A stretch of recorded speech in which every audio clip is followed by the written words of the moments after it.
In 1983, four divers died in the North Sea, not from drowning, not from an explosion, and not from anything you'd see coming. They died because the hatch was opened a fraction of a second too soon. The pressure inside their chamber was 9 times higher than the atmosphere outside. The moment the seal broke, it didn't slowly equalize. There was no chance to react.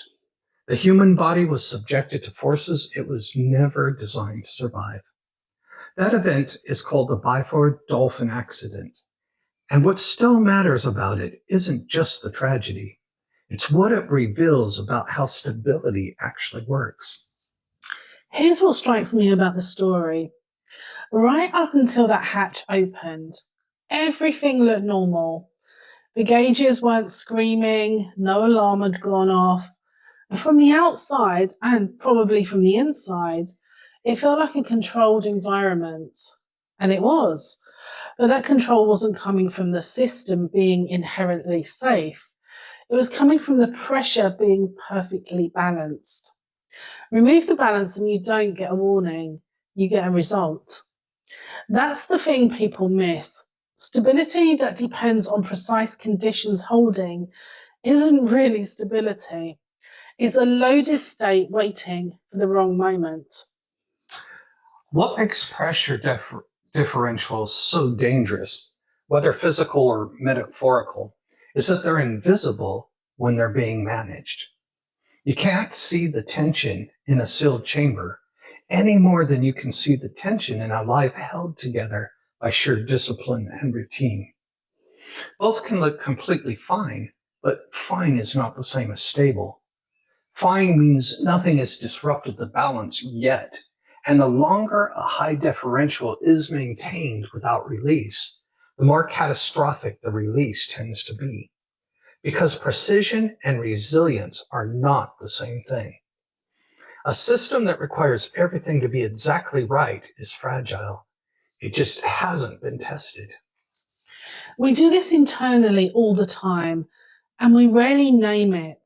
You hold more than you show. You keep functioning even when the load is heavy.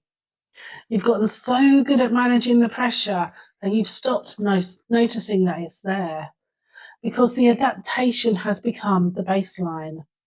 But adaptation isn't the same as resolution. The tension doesn't disappear because you've learned to carry it.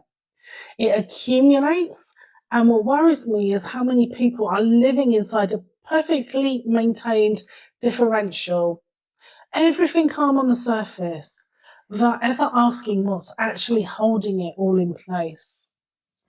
That question, what's holding this in place, is one of the most important questions that you can ask. Not just about systems, but about your own life.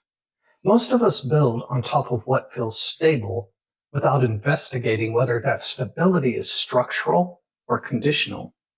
If it's structural, it can absorb disruption. If it's conditional, it depends on circumstances staying exactly the same. And circumstances don't stay the same. Every decision you make on top of conditional stability carries the same hidden fragility as the layer underneath it. You're not building on solid ground. You're building on a system that works only when everything around it cooperates.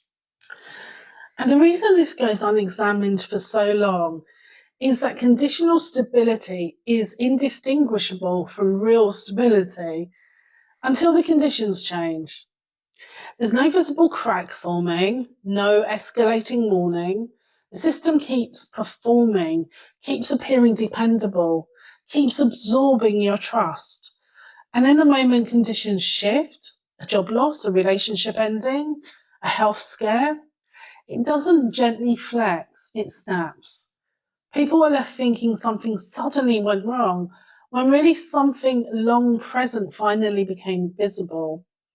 The disruption didn't create the problem, it just stopped hiding it.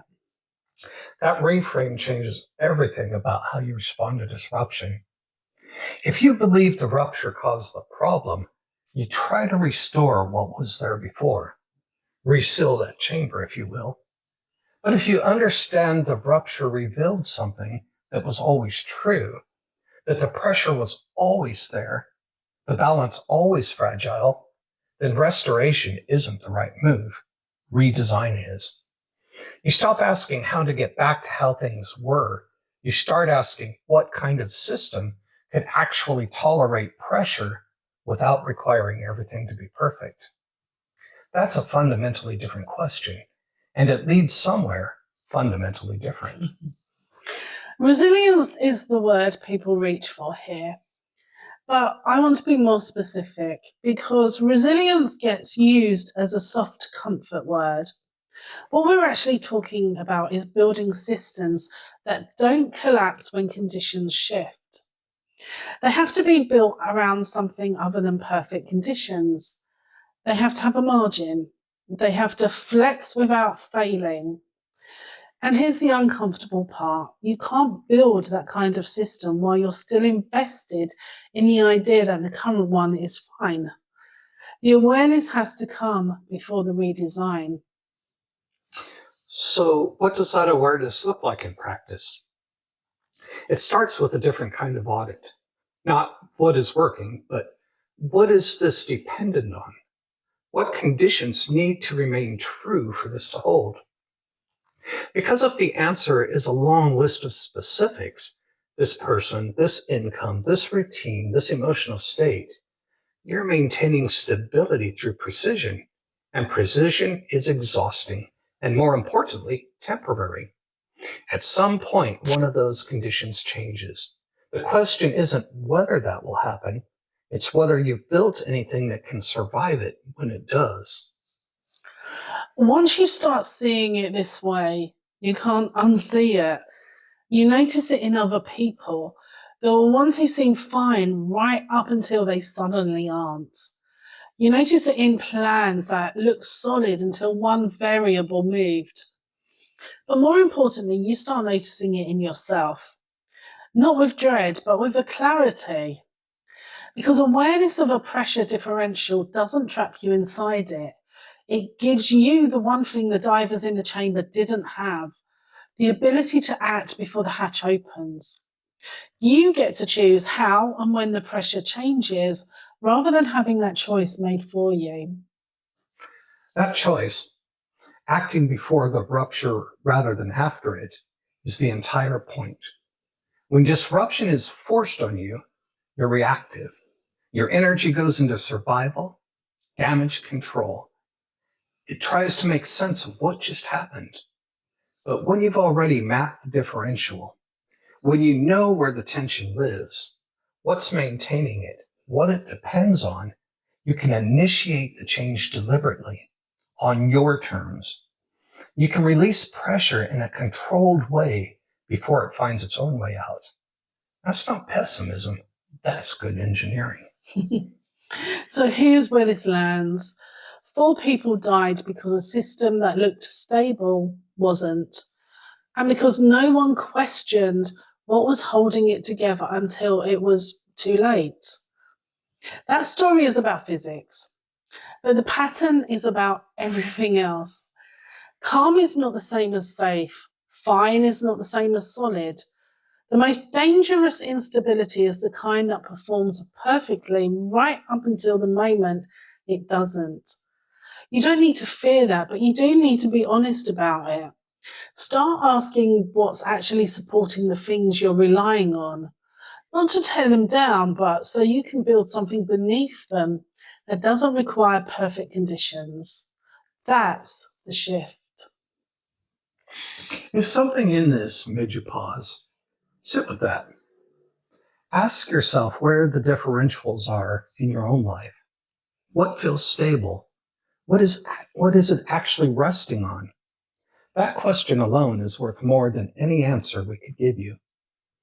If you want more conversations that cut this deep, like, subscribe, share it with someone who needs to hear it, and hit the bell so you won't miss any of our videos. Until next time, think differently, dream boldly, and create consciously. I'm a quiet rebel, I don't need a shout. Changing the world from the inside out. No fists in the air.